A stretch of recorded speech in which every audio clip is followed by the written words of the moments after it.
It is fair to say that nearly everyone is aware of Pompeii, one of the most famous archaeological sites in the world. It was in the year 79 of the Common Era that nearby Mount Vesuvius erupted, destroying the city and killing somewhere between 1,500 and 2,000 people. The site is huge, covering 163 acres, and there are almost 100 distinct features located throughout the grounds. If you don't prepare or hire a guide, it can be overwhelming, and your experience will suffer. My goal here is to help by identifying the top 20 features to see. I'll show you what those look like and give a bit of information about each. More importantly, I've put them in order, creating the most efficient way of getting to them all. Let's get started.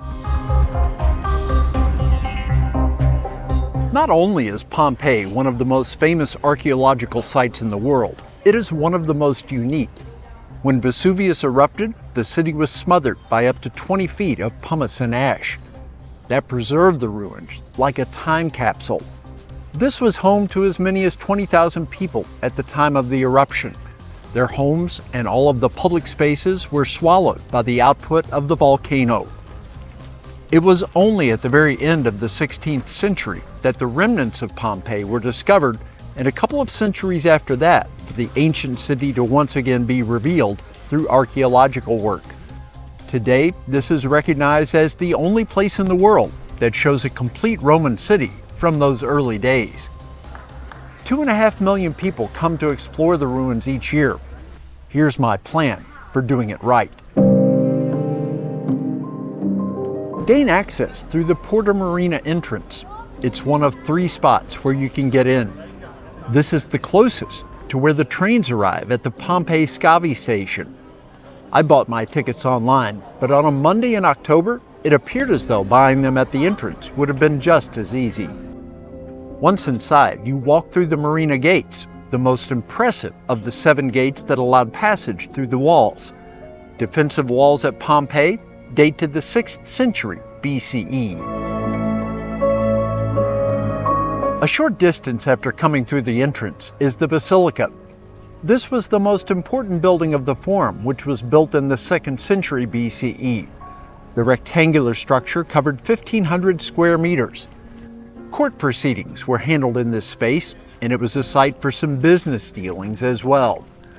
This is the tribunal, an area where the magistrate or judge sat when handing out verdicts to the cases that were heard here.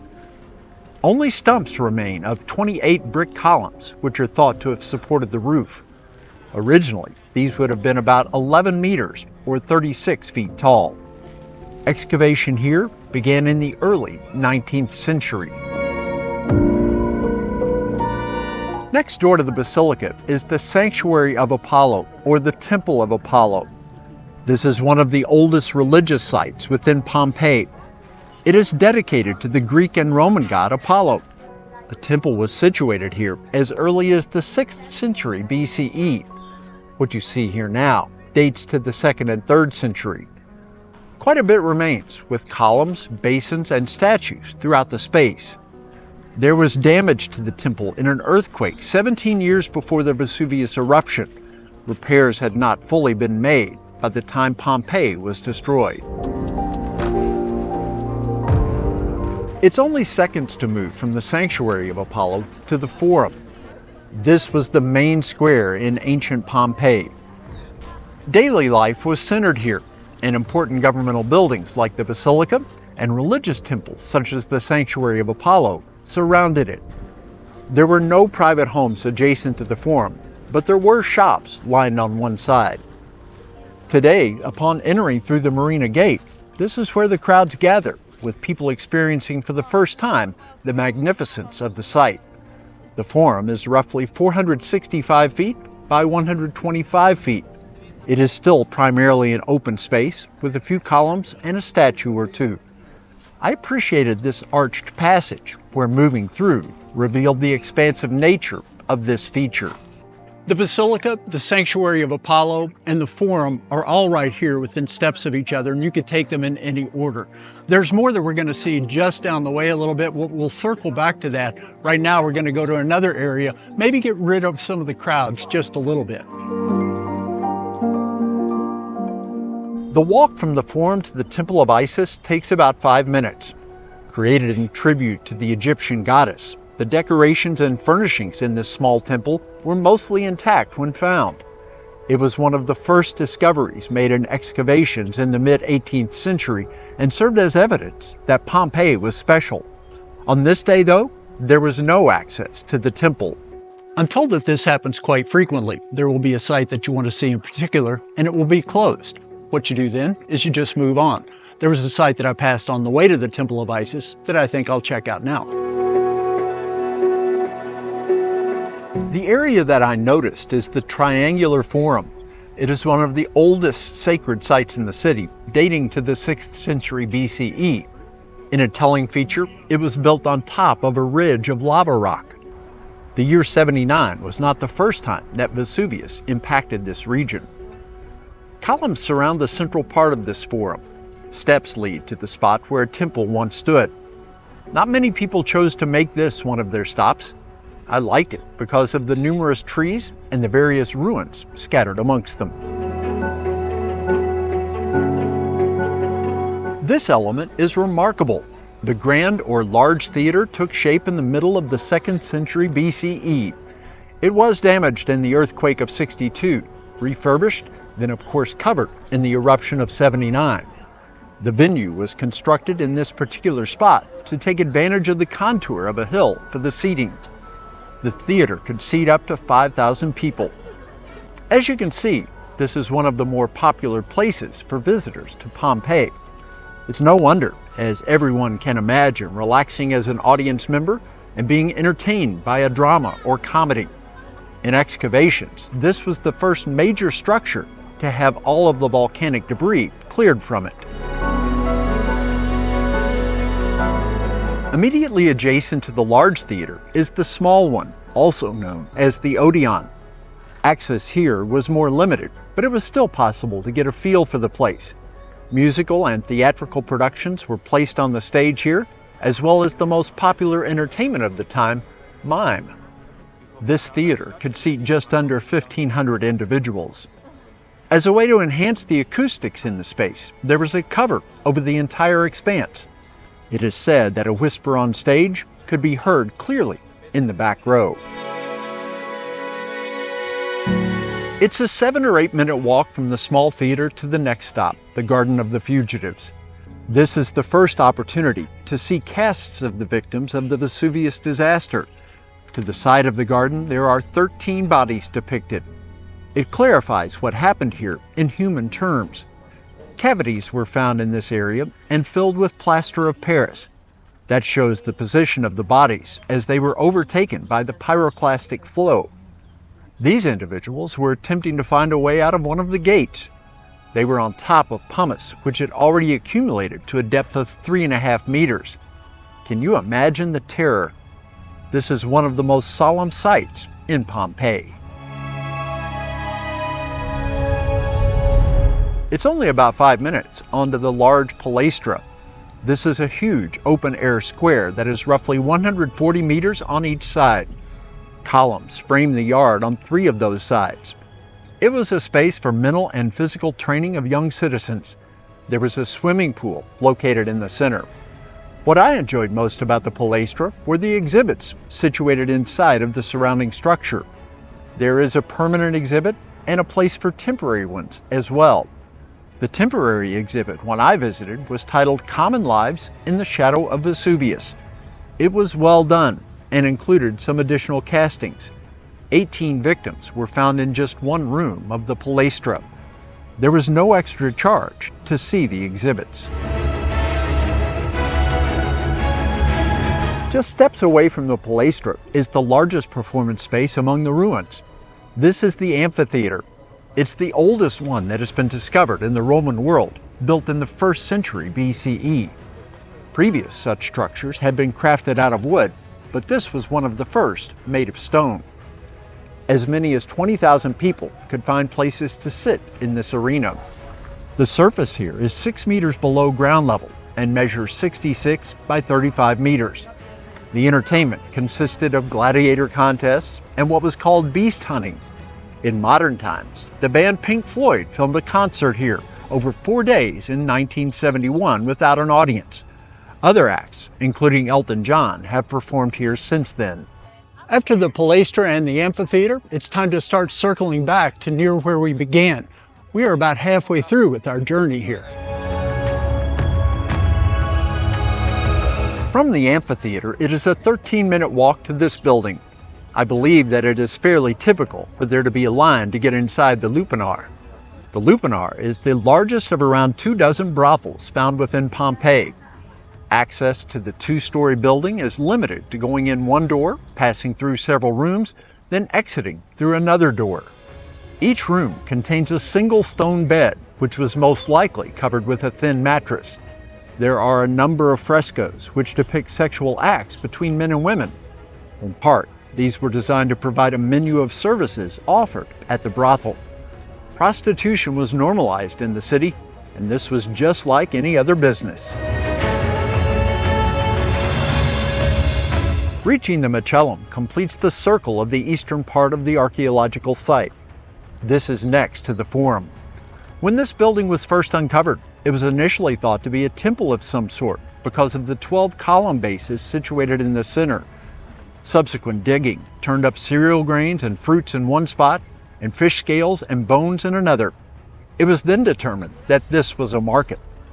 A portion of this space was covered, and this was likely a lively spot as residents gathered the goods they needed for meals. Here today, there are several more casts of victims of the Vesuvius eruption. In one room, there are also a couple of skeletons. They exist with no explanation that I could find. On the northern edge of the Forum is the Temple of Jupiter.